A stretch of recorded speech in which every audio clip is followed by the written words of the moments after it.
Aye, aye, aye, aye. Always want to try that like an echo. Don't take it away, just hold it.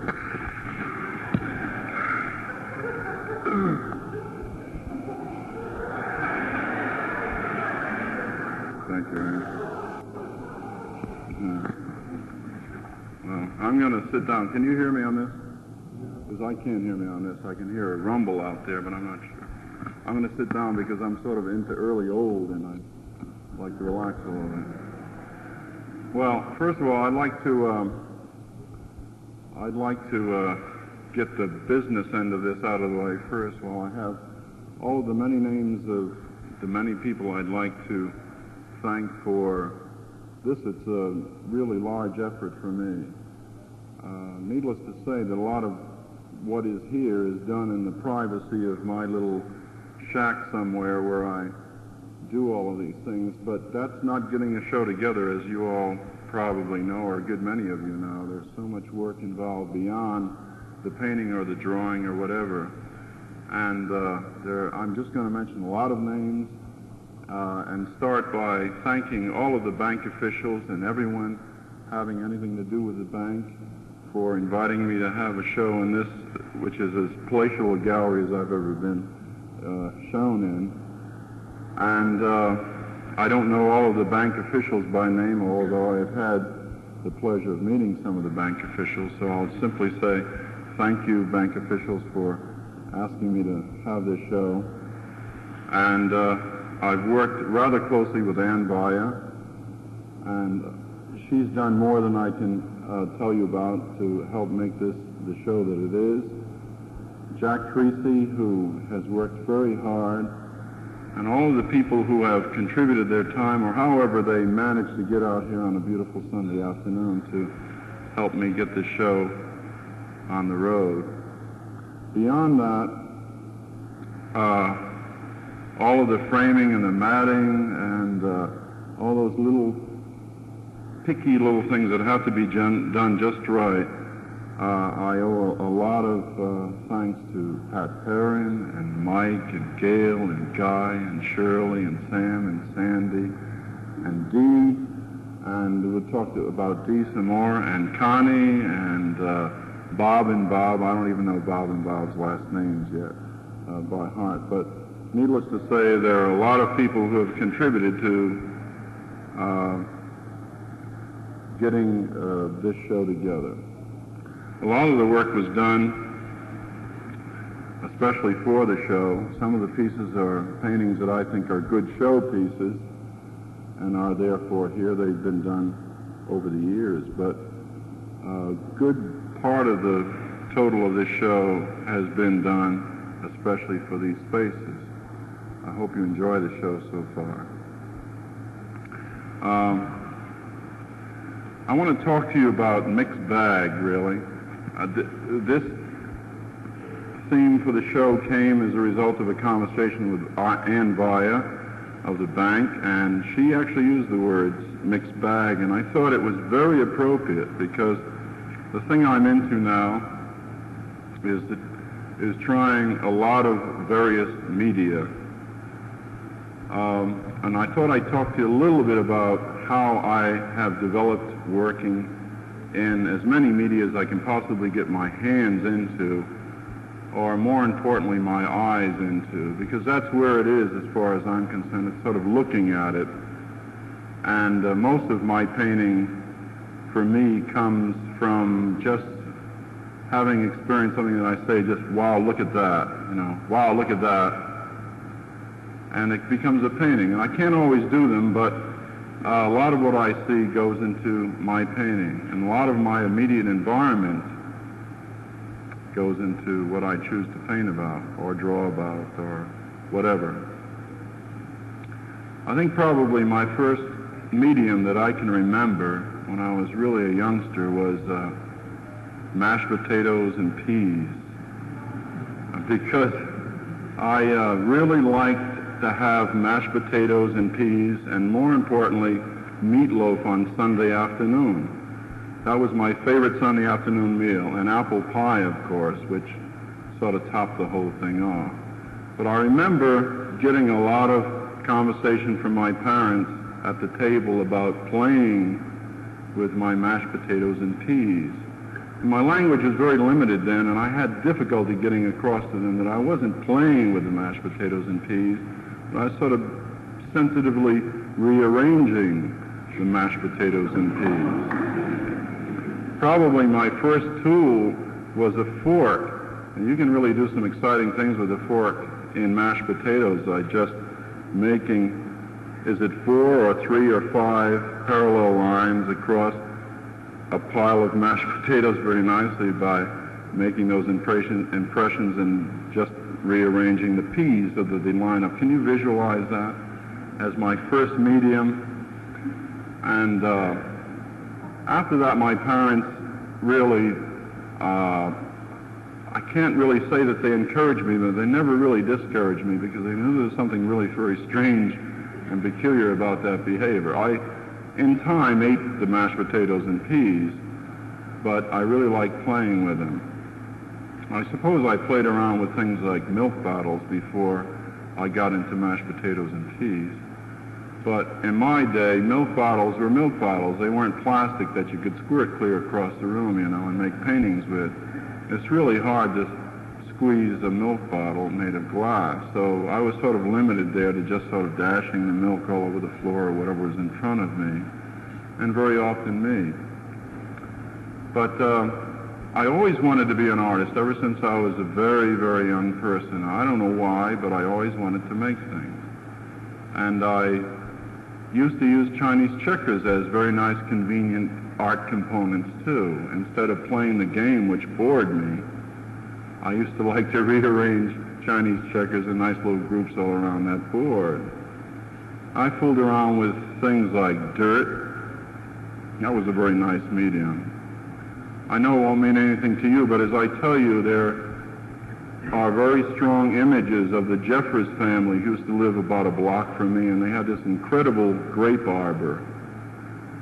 You don't hardly ever see grape arbors anymore, but not the size that this one was. It was a wonderful place, and underneath we'd use the dirt to build little communities and villages, and use little pieces of mirror and glass, and a lot of bottles that are around to make these images of cities, you know. Maybe I was destined to be a city planner, but I don't know that I would have made a very good city planner, because I really have an interest in people. I'm not always sure that city planners have an interest in people, but that's just an aside that should not be for the record. But I tried a lot of things like painting and drawing, and finally, after getting into Yale, I tried various media, and that to me is part of the excitement of working in art, is trying some of the tools that are foreign to me and trying to make them work, and trying to develop them into some kind of arrangement that is at least pleasing to me at the moment. You never really know what people think of your work, you know. You never really know what people see in your work, and it's very rare that I get a chance to hear other people talk about what they read in my work. One of the nicest things that ever happened to me was that at one time in my painting career, if you will, I used to hear a lot of language about my figures looked very sad, and that was very disturbing to me because I had no need or desire to make these figures look sad. That's not what I was talking about at all. And I was very relieved when a lady psychiatrist who is a wife of a painter once came to an opening that I had, and she said that the paintings were not sad but rather peaceful. And that's an interesting distinction. But I might never have heard what she thought about my work. It's so rare to get to hear what other people think about your work. This kind of situation is rare, where you get to talk to your public, whereas an entertainer can somehow react to the response of the audience. It's very difficult for the painter to know what's happening on the other side of the picture, the audience, if you will. A case in point was about mid-60s, I won that lottery at Virginia Beach boardwalk show, and that's what it is, because you have 500 or more artists who are all vying for one bit of attention or one prize or whatever, and it turns out to be a lottery when you're in competition with so many very skilled visual people. And I was lucky enough to win the Best in Show, which at that time was $1,000, and was a purchase award. I think that's the way it is now, actually. And the painting was a large head of what I called Veronica's veil, the head of Christ, very large head, about yay big. And it's just a large head of the Veronica's veil, which represented the vision of Christ on this veil that a peasant woman had used while Christ was carrying the cross to Calvary, wiped his brow, sweaty, bloody brow, naturally, what with the crown of thorns and all, and the image was forever there on that veil. And that's always intrigued me, and I've used that theme very often as a reason for doing a painting, actually. Now, this painting won the Best of the Show. At the end of the show, a lovely little lady tottered up to me and said, "Oh, Mr. Jackson, I'm so glad you won the award. It's the most beautiful portrait of General MacArthur I've ever seen." So the only thing I could come up with then is to tell her, well, they both promised to return. And she sort of mumbled something and walked away. So you never really know what people think of your work. And already this evening, several of the people whom I know here have come to me and told me of some of the remarks that they've heard about some of my drawings. I don't know that I can tell you much about them, except that obviously I'm very interested in people. I'm very interested in people's movements or the lack of movement, which I find a lot of movement in. There's something about using a pencil that just turns me on more than most things, because the limitations of the medium somehow, of using that pencil that was used to figure out what bills I have to pay and all of that sort of thing, turning something as mechanical or as utilitarian as that into a device that's going to make some kind of image that some people refer to as art is very challenging to me. But I've sort of dabbled with a lot of things, and I feel most secure drawing, really. I think I enjoy drawing more than anything. Painting is really hard for me. I think painting more than anything, for me anyway, is sort of applied mathematics, sort of like a jigsaw, the way I work anyway. And the jigsaw puzzle can be used many times.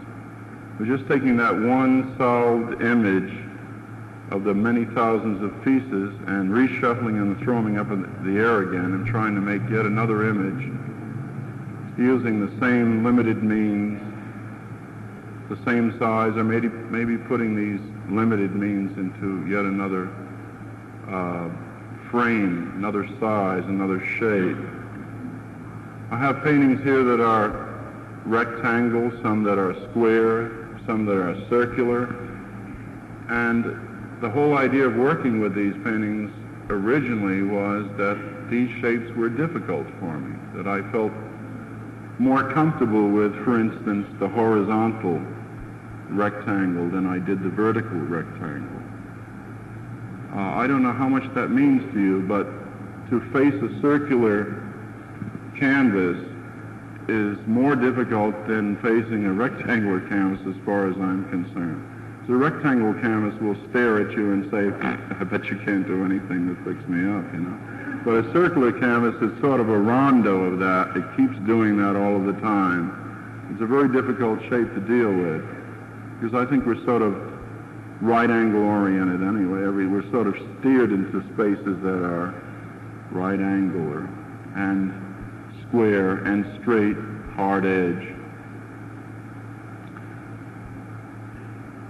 So sometimes just the medium itself, it's just the tool itself that makes it possible for me to do something with that canvas, whatever the shape might be. Sometimes it's just a matter of forcing an image on the canvas. Sometimes it's a matter of trying to find an image in an accident of sorts, spilling the paint on the canvas or stepping in it. I don't have much difficulty with that because I have all kinds of animals stepping into the canvas, and sometimes this helps a lot. I suppose it's all right to say in a proper place such as this wonderful space that once I was in a shopping center show, and a good-sized basset hound made rather critical comment on a painting that subsequently won Best in Show. So, you know, sometimes the animals know more than most of us. One of the reasons why I like to hear what other people think about my work from time to time, this is not one of the times, by the way, but I'd like to hear it because, well, for so many different reasons. We'll do that sometime. I won't bother reaching for that point right now. I don't know. I thought that I would save a few minutes after a slide presentation to get some questions, but maybe you'll think about a few questions. We'll do it before the slides because I have a little time yet. But one of the things that I've been doing lately that I find very exciting is working with other people.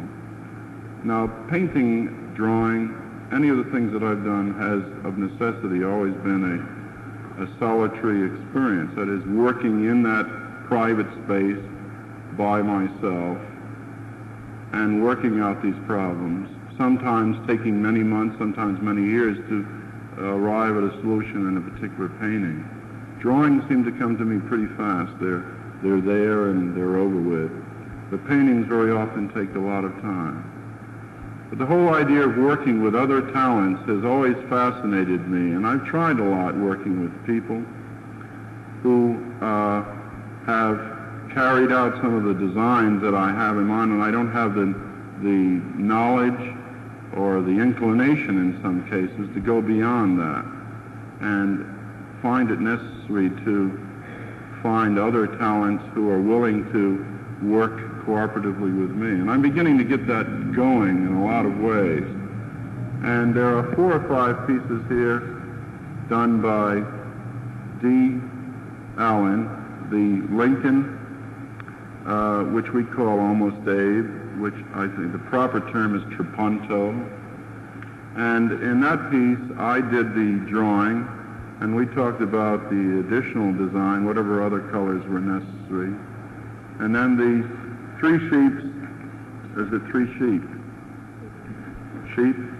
3 sheep, which we call 3 bags full, that Dee had a very large hand in, and Connie McCardle also did a lot of the additional work that I can't even explain to you in terms of technique and so forth, but certainly a welcome addition to my idea and Dee adding to that idea, and then it becoming an idea that develops as a piece by all of us. And that's a very interesting plateau to find myself at. I hope to be able to do more of that. The owl in the other gallery space is, at the moment, a very special piece to me. I think that's a especially beautiful piece. That is also by D. Allen, and a design that we worked out together. And finally, that dove, which, if you haven't noticed it already, moves. And that called for the particular talents of a couple of young people whom I have only just met and don't know by name, but the work of Dee and Connie and Bob. And I hope I can do more of this sort of thing with these folk and with other people, because it really is exciting to try to develop something in your head and then sort of talk about it to someone else, and then it becomes yet something else and yet something else and yet something else, so that you're a part of it, yes, but only a part of it. Well, I don't know what I can tell you any more about this. You know, it all seems so much easier earlier. But we'd like you to look at